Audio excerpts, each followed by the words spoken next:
The sun was setting over Pine Grove, painting the sky in brilliant shades of orange and purple. A black Jeep Wrangler cruised down Main Street, its pristine finish reflecting the last rays of daylight. Behind the wheel sat the town's soon-to-be chief of police, though nobody in Pine Grove knew it yet. The driver had earned his stripes the hard way, working his way up from a rookie officer in one of the toughest precincts in Chicago. 20 years of dedicated service, countless commendations, and a reputation for being tough but fair had caught the attention of Pine Grove's city council. They'd been searching for someone who could clean up their police department's mounting problems with bias and misconduct. As he drove through the town's quiet streets, he couldn't help but notice how different it felt from the busy city life he was used to. Pine Grove was smaller, quieter, but something in his gut told him the challenges here would be just as complex. The council has shared some troubling reports, complaints of racial profiling, excessive force, and a department culture that seemed to protect its own at the expense of justice. He'd made an unusual decision, one that would prove crucial in the weeks to come. Instead of making a grand entrance as the new police chief, he chose to spend a few weeks as just another new face in town. No special announcements, no press conferences, no uniform. Just a man in casual clothes, driving his beloved Jeep, getting to know the real Pine Grove. The Jeep pulled into the parking lot of Ray's Diner, a local favorite according to the online reviews. The evening crowd was starting to filter in, families finishing their shopping, workers grabbing dinner after their shifts, teenagers hanging out over plates of fries. Perfect place to start getting the pulse of the community. Inside, the diner buzzed with conversation. He took a seat at the counter, ordered a coffee, and just listened. Two elderly women discussed their concerns about speeding cars near the elementary school. A group of young people debated whether the town needed more youth programs. A businessman complained about parking tickets that seemed to target certain neighborhoods more than others. What caught his attention most was a conversation between two off-duty store clerks. They were discussing a recent incident where a local teenager had been roughly handled by police during a routine traffic stop. The details made him frown. It sounded like the exact kind of situation he'd been hired to address.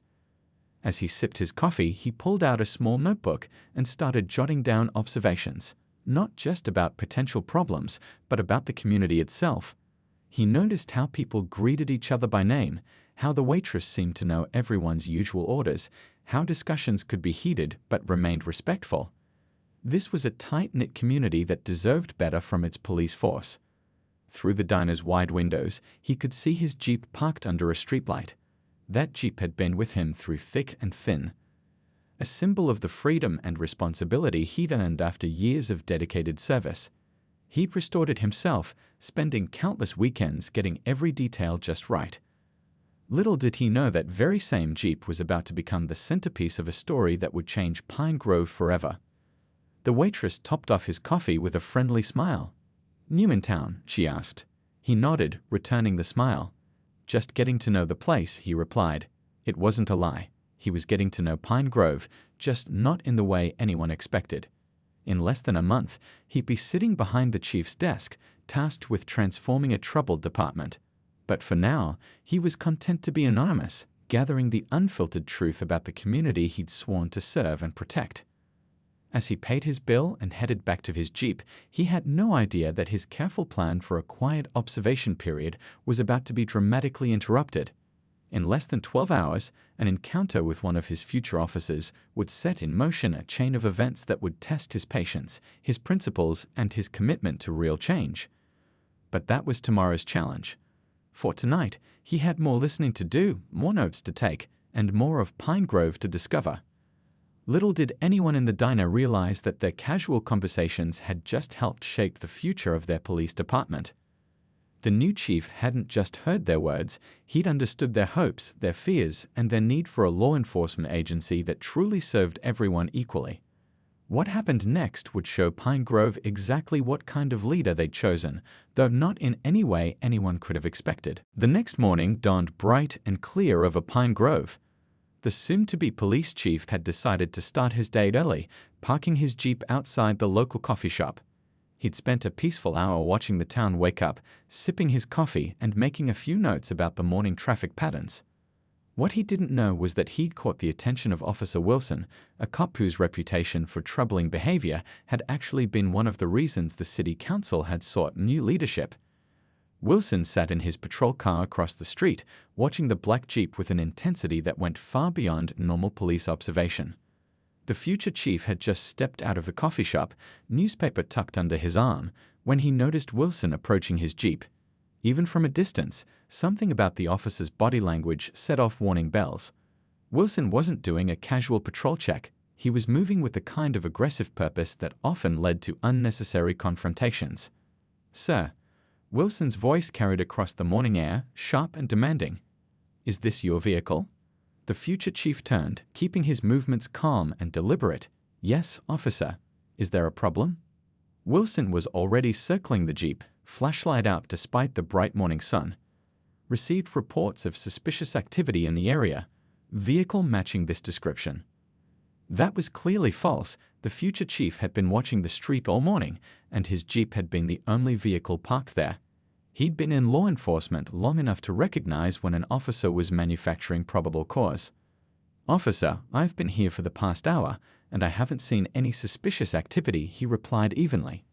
"I'd be happy to show you my registration and insurance." Wilson's response was immediate and confrontational. "Sir, step away from the vehicle. I'll conduct my investigation without your interference."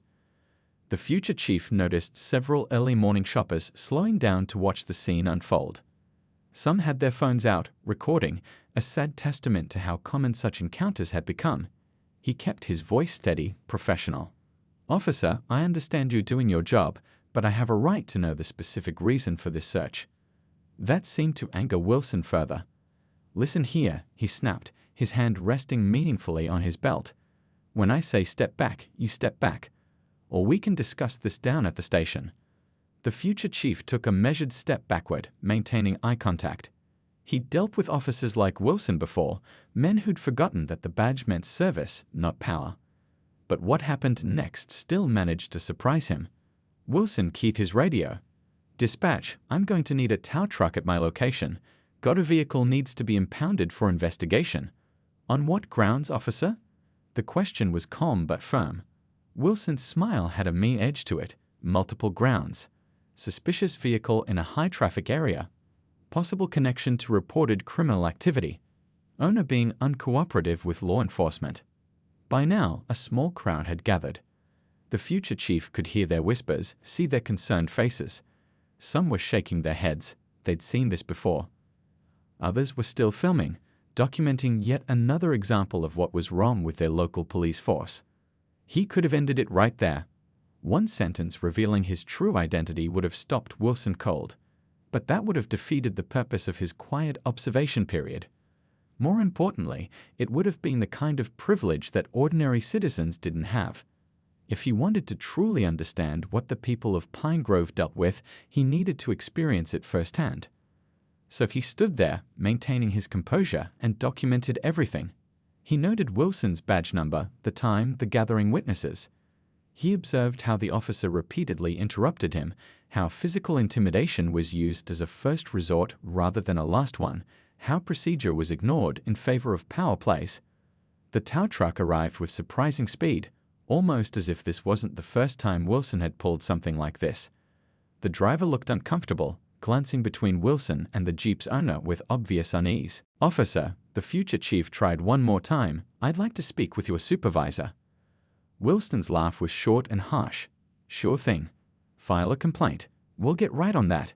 He turned to the tow truck driver. "Hook it up. This one's going to the impound lot for a thorough investigation." As his Jeep was being hooked up to the tow truck, the future chief noticed something else. The way Wilson was watching him wasn't just aggressive. There was satisfaction there. This wasn't about law enforcement. It was about showing power, about putting someone in their place. Little did Wilson know that this encounter would become a defining moment for the Pine Grove Police Department. In less than 24 hours, that same satisfaction would turn to shock when he learned exactly who he tried to intimidate. But for now, the future chief simply watched, documented, and prepared for what would come next. The gathered crowd began to disperse as the Jeep was towed away, but not before several people approached to share their contact information, offering to be witnesses. Their willingness to step forward, despite obvious concerns about retaliation, told the future chief something important about Pine Grove: its people were ready for change. As he watched his jeep disappear around the corner, he knew tomorrow's department meeting would be more interesting than anyone expected. Sometimes the best lessons about power and responsibility came from unexpected places, and Officer Wilson was about to learn one of those lessons the hard way. The situation at the coffee shop parking lot was getting worse by the minute. The tow truck had arrived, but what happened next would reveal just how deep the problems in the Pine Grove Police Department really ran. The future chief stood calmly as Officer Wilson strutted around the jeep, making a show of his authority. "Pop the hood," Wilson demanded, though he had yet to provide any legitimate reason for the inspection. When the future chief asked again for specific grounds for the search, Wilson's face twisted with barely contained anger. "You people always want to make things difficult," Wilson muttered, just loud enough to be heard. The comment hung in the air, heavy with meaning. Several onlookers exchanged knowing glances. They'd heard similar comments before. The future chief took out his phone and began recording. "Officer, I'm going to document this interaction. I've provided my registration and insurance. I've been cooperative. Yet you haven't given me a valid reason for searching or impounding my vehicle." This seemed to trigger something in Wilson. "Put the phone away," he barked, stepping closer. "That could be used as a weapon. Hands where I can see them." An older gentleman from the coffee shop stepped forward. "I've been watching the whole thing," he called out. "This man hasn't done anything wrong." Others in the crowd murmured in agreement. Wilson keyed his radio again. "Dispatch, requesting backup. Got a situation here with an uncooperative subject. Multiple civilian interference." The future chief remained perfectly still, hands visible but still holding his phone. "Officer Wilson, I can see your nameplate and badge number clearly. I want to state for the record that I'm complying with all lawful orders while asserting my constitutional rights." 2 more patrol cars pulled up, lights flashing. The officers who stepped out seemed uncertain about the situation. They could tell something wasn't right, but Wilson was their senior officer. "This vehicle needs to be thoroughly searched," Wilson announced to his colleagues. Subject was observed engaging in suspicious behavior and is now refusing to cooperate. One of the younger officers glanced at the growing crowd of witnesses, then at the perfectly normal-looking jeep, and finally at its owner, who was standing calmly with his hands visible. "Sir," he said to Wilson, "what was the suspicious behavior?" Wilson rounded on him.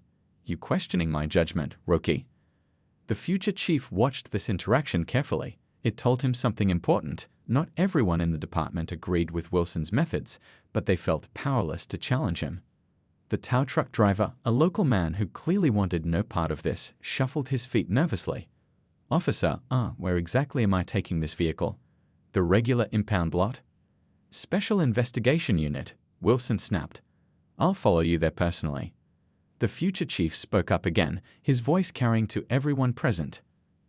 "I want to be clear. I'm formally requesting this vehicle not be moved without probable cause. I'm requesting a supervisor present, and I'm noting that Officer Wilson has yet to provide any legitimate reason for this action." Several people in the crowd had their phones out now, recording everything. A woman who looked like a local business owner stepped forward. "I'm a witness," she said clearly. "I've been here since this started. This man did nothing wrong." Wilson's face reddened. "Ma'am, step back or you'll be interfering with a police investigation." The future chief noticed how Wilson's hand kept twitching toward his belt, how his stance had become more aggressive. He'd seen this pattern before, an officer escalating a situation to justify the use of force. It was exactly the kind of behavior he'd been brought in to address. The younger officer tried one more time. "Maybe we should call the sergeant." "I give the orders here." Wilson's shout made several people jump. He turned to the tow truck driver. "Hook it up, now." The future chief could have stopped it all with a few words, but he made a decision. Sometimes the best way to expose a problem was to let it play out fully. He had dozens of witnesses, video evidence, and most importantly, he was seeing firsthand how power could corrupt when left unchecked. As the tow truck operator began positioning his vehicle, the future chief spoke one last time. "Officer Wilson, I want you to think very carefully about what you're doing. There will be consequences for these actions." Wilson smirked. "Is that a threat?" "No, officer. It's a guarantee." Something in his tone made Wilson pause for just a moment, but his arrogance quickly won out. "Get this vehicle out of here," he ordered the tow truck driver. "And you," he pointed at the future chief, "can explain everything down at the station." Little did Wilson know, there would indeed be some explaining to do at the station, but not by who he thought. As his beloved Jeep was being towed away, the future chief was already planning how this incident would become a teaching moment for the entire department. The crowd slowly dispersed, but not before several more people offered their contact information as witnesses. The future chief thanked them all, knowing their willingness to stand up would be crucial in the changes to come. Tomorrow's department meeting was going to be one for the record books. Sometimes the best lessons about justice come from unexpected places, and Officer Wilson was about to learn that the hard way. The future chief watched his Jeep disappear around the corner, knowing that what happened next would change the Pine Grove Police Department forever. The impound lot sat at the edge of town, surrounded by a chain-link fence topped with rusting barbed wire.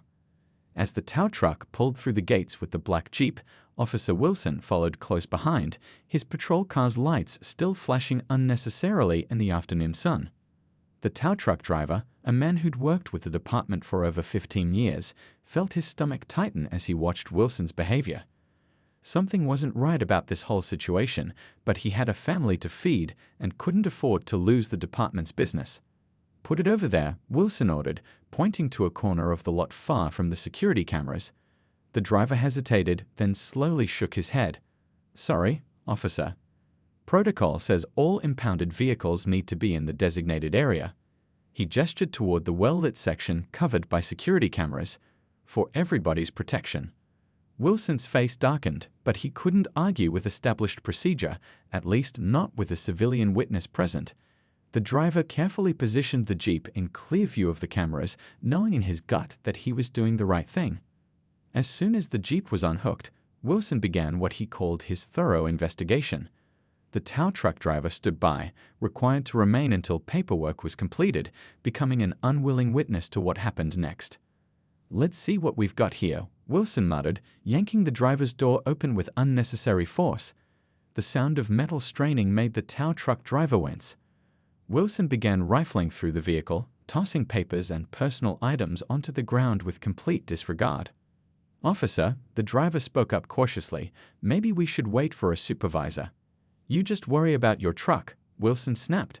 He moved to the back of the Jeep, where he started conducting his inspection with a heavy-handed thoroughness that seemed designed to cause damage. The key fob accidentally scraped along the pristine paint. The side mirror was pushed too far back, causing it to crack. The windshield took a hit from a flashlight that slipped from Wilson's hand. Each act of vandalism was performed with just enough plausible deniability to be explained away as standard procedure gone wrong. But the security cameras caught everything. So did the tow truck driver's dashcam, still running as required by his company's policy. And unknown to Wilson, several high-definition cameras recently installed around the impound lot captured every moment from multiple angles. The investigation continued for nearly an hour. Wilson seemed to take particular pleasure in making sure every surface of the Jeep showed some sign of his attention. The leather seats were cut during a search for contraband. The dashboard was scratched during an inspection for hidden compartments. The custom wheels were scuffed during a brake check. Throughout it all, the tow truck driver documented everything in his own way.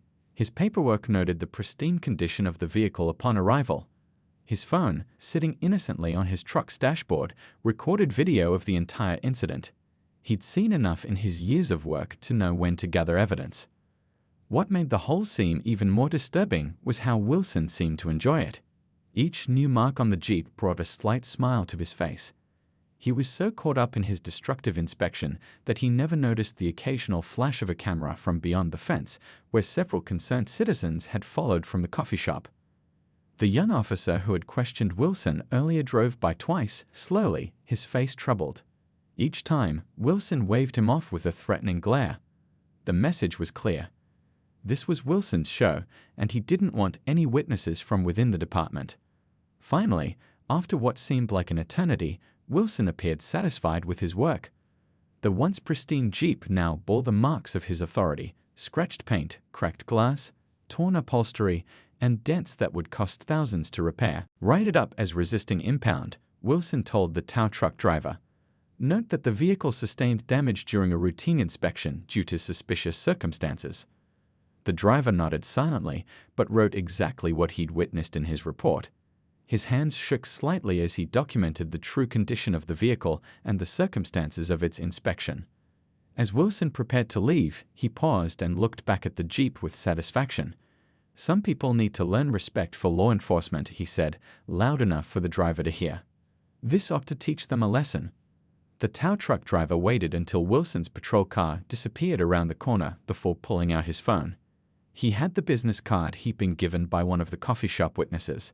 His finger hovered over the dial button as he looked at the damaged Jeep. Sometimes doing the right thing meant taking a risk. Sometimes being a good citizen meant standing up to authority. As he pressed the call button, he knew this incident would have consequences, but not the ones Officer Wilson expected. The sun was setting over Pine Grove as the tow truck driver finally left the impound lot. Tomorrow's department meeting would reveal the true cost of Wilson's actions. But for now, the damaged Jeep sat under the security lights, every scratch and dent a testament to what happens when power goes unchecked. The next morning, the Pine Grove Police Department buzzed with its usual activity. Officers gathered in the briefing room for their monthly staff meeting, coffee cups in hand, chatting about their weekend plans. Officer Wilson stood near the back, looking smug as he recounted his successful vehicle inspection to a group of younger officers.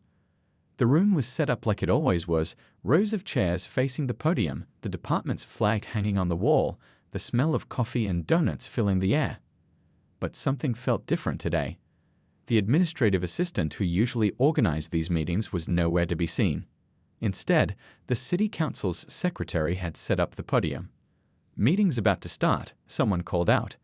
Officers began taking their seats, their movements lazy with the routine of it all. Wilson took his usual spot in the back, leaning against the wall with his arms crossed. The city council secretary stepped up to the podium, her face carefully neutral. "Good morning, officers. Today, I have the honor of introducing someone to you. But first, I want to thank you all for your patience during our search for a new chief of police." A murmur went through the room. Most officers had forgotten about the search. It had been going on for months, and they'd gotten used to the interim leadership. "As you know, we've been looking for someone with the right experience and vision to lead this department forward. Someone who understands both law enforcement and community relations. Someone who can bring positive change while respecting the department's history." Wilson rolled his eyes, clearly uninterested. He checked his phone, probably planning his next patrol route. The secretary continued, "We found that person 3 weeks ago. He's been in town, quietly observing our community, getting to know the real Pine Grove before officially taking his position." Now she had everyone's attention. Officers sat up straighter, looking around the room as if trying to spot this mystery observer. Yesterday, the secretary's voice took on an edge. "Our new chief had quite an interesting experience with one of our officers. An experience that perfectly illustrated why the city council felt we needed new leadership." Wilson was still looking at his phone, but some of the officers who'd been at the coffee shop scene started shifting uncomfortably in their seats. "Without further delay, I'd like to introduce you to your new chief of police." The door to the side office opened. The room fell silent as the owner of the black Jeep walked in, now wearing a crisp police uniform with chief's insignia. His footsteps echoed in the suddenly quiet room as he approached the podium. The color drained from Wilson's face. His phone slipped from his fingers, clattering to the floor. Several officers who'd been at the coffee shop scene sank lower in their chairs. The new chief surveyed the room slowly, his gaze finally settling on Wilson. The silence stretched for what felt like an eternity. "Good morning, officers," he finally said, his voice calm but carrying to every corner of the room. "I'd like to start by talking about an incident that occurred yesterday. An incident involving a black Jeep Wrangler, an illegal search, and roughly $15,000 in deliberate vehicle damage." Wilson's mouth opened and closed, but no words came out. The younger officer who'd tried to question him yesterday was staring at his boots, a mix of horror and relief on his face.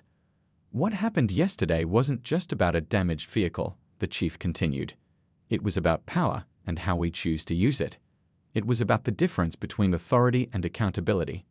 He pulled out a stack of papers, witness statements from the coffee shop crowd, the tow truck driver's detailed report, printouts of security camera footage showing the systematic damage to the Jeep.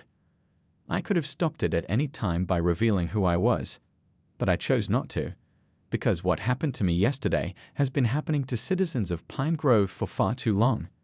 The only difference is they didn't have a chief's badge in their pocket. The silence in the room was absolute now. Even the usual sounds of the station seemed muted, as if the whole building was holding its breath. Officer Wilson, the chief's voice cut through the silence. Stay after the meeting. We need to discuss your future with this department. As for the rest of you, he laid his hands flat on the podium, looking each officer in the eye. Change starts today. Not next week, not next month. Today. The era of unchecked power in this department is over. The younger officers sat up straighter. Some of the veterans nodded slowly, relief visible on their faces. Wilson looked like he might be sick. I believe in second chances, the chief continued. I believe in learning from mistakes, but I also believe in accountability. Starting now, every complaint will be investigated, every use of force will be reviewed, and every officer will be held to the highest standard of professional conduct. He picked up the stack of evidence from yesterday's incident. This isn't just about one officer or one incident. This is about who we are as a department and who we serve. We're here to protect and serve everyone in Pine Grove, regardless of who they are or what kind of car they drive. The message was clear. The days of business as usual in the Pine Grove Police Department were over. As the chief began outlining his plans for departmental reform, officers exchanged glances, knowing they were witnessing the beginning of a new era. And in the back of the room, Officer Wilson finally understood the full cost of his actions. His years of unchecked behavior had just collided with the one person who could end his career and who had witnessed his abuse of power firsthand. After the staff meeting ended, the station buzzed with nervous energy. Officers hurried through the halls, speaking in whispers, while Wilson sat alone in the chief's office, staring at the floor. The evidence of his misconduct lay spread across the desk between them, photos, witness statements, and security camera footage telling a story he couldn't deny. Let me be clear, the chief said, his voice firm but not angry. What happened yesterday wasn't an isolated incident. We've pulled your record, every complaint, every suspicious vehicle stop, every use of force report for the past 5 years. The stack of papers was thick. Wilson's face grew paler with each page the chief turned. 38 complaints of excessive force, 23 allegations of racial profiling, 15 incidents of property damage during routine inspections, and those are just the ones that were reported. The chief leaned back in his chair, studying the officer who'd tried to intimidate him just yesterday. Most chiefs would fire you on the spot. One incident like yesterday would be enough. But this, he gestured at the stack of complaints. This shows a pattern that goes beyond one officer. This is about a system that allowed such behavior to continue unchecked. Outside the office, other changes were already taking place. The younger officer who'd questioned Wilson's actions was meeting with Internal Affairs, finally free to report other incidents he'd witnessed. The tow truck driver's detailed statement was being added to an official investigation file. Community members were arriving to file formal complaints they'd been too afraid to submit before. Here's what's going to happen, the chief continued. I'm putting you on immediate administrative leave. During this time, you have a choice to make. He pulled out 2 folders. Behind door number 1, immediate termination. We have more than enough evidence to justify it, and the union won't be able to fight it. Wilson shifted uncomfortably in his chair. Behind door number 2, a chance at redemption. But it won't be easy. You'll need to complete extensive retraining, cultural sensitivity courses, community service, and I mean real service, not just showing up for photo ops. You'll work with the people you've wronged, learn their stories, understand the impact of your actions.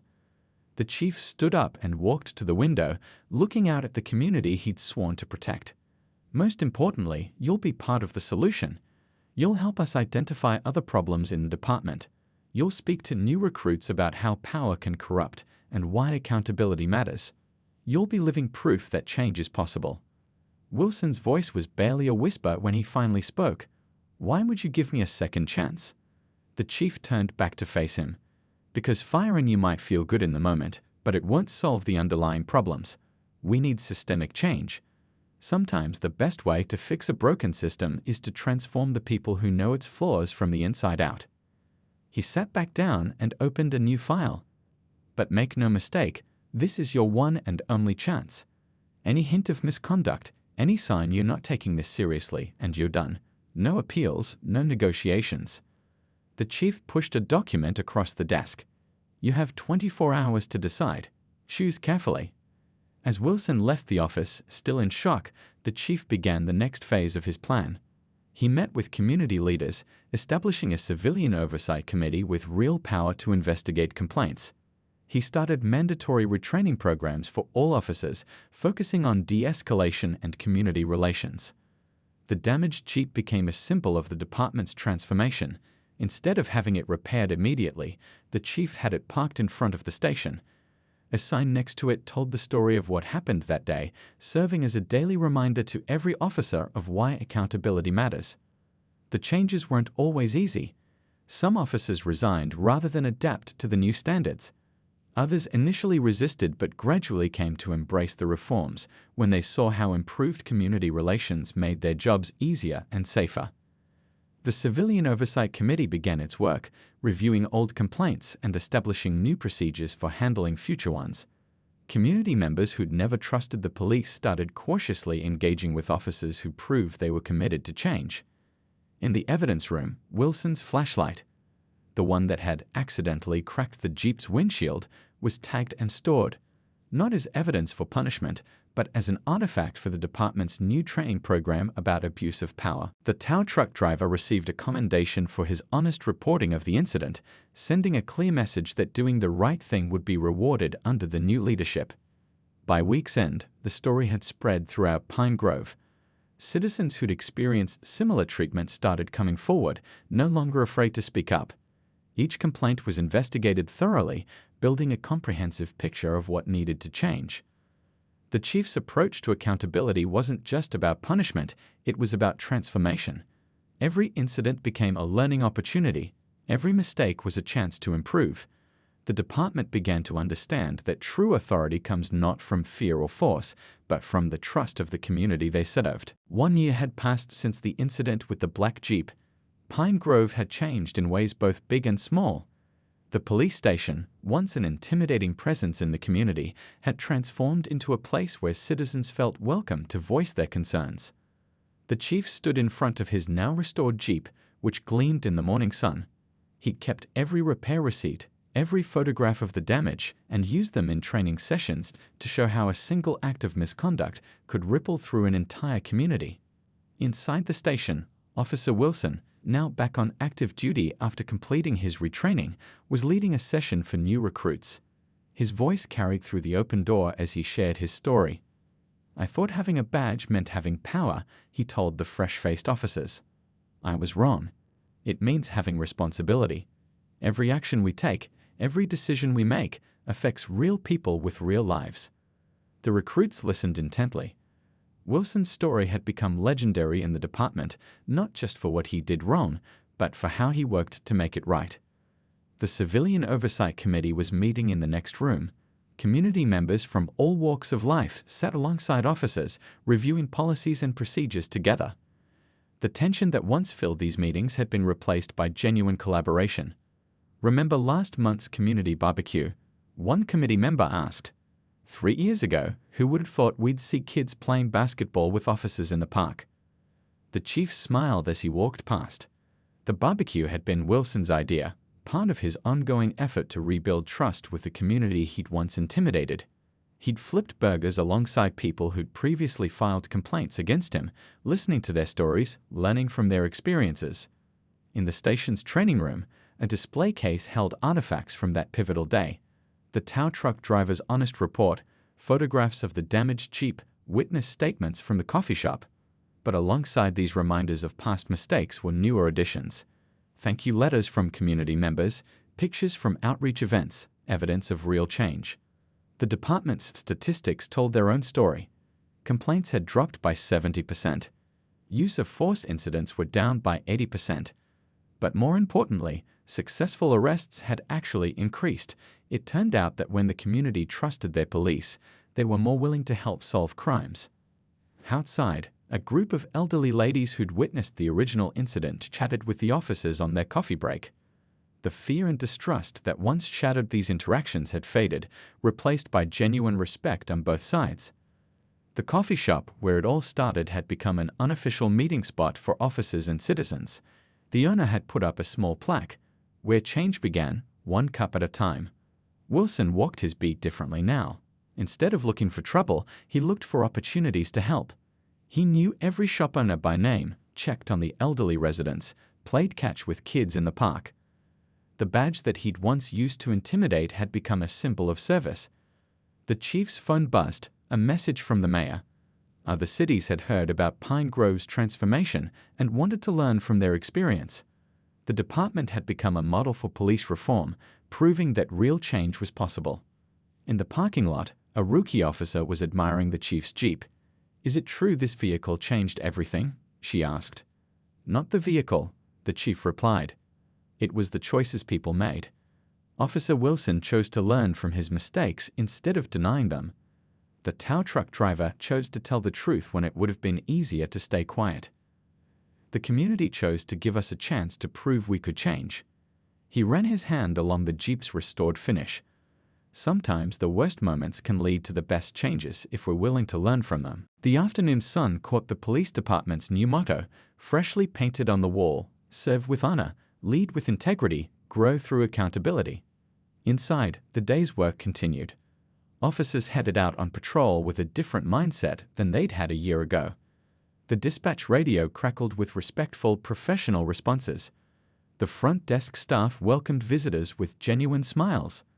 Wilson sat in his patrol car, looking at an old photo of himself from before the incident. The arrogant smirk was gone, replaced by something harder to define: wisdom, perhaps, or humility.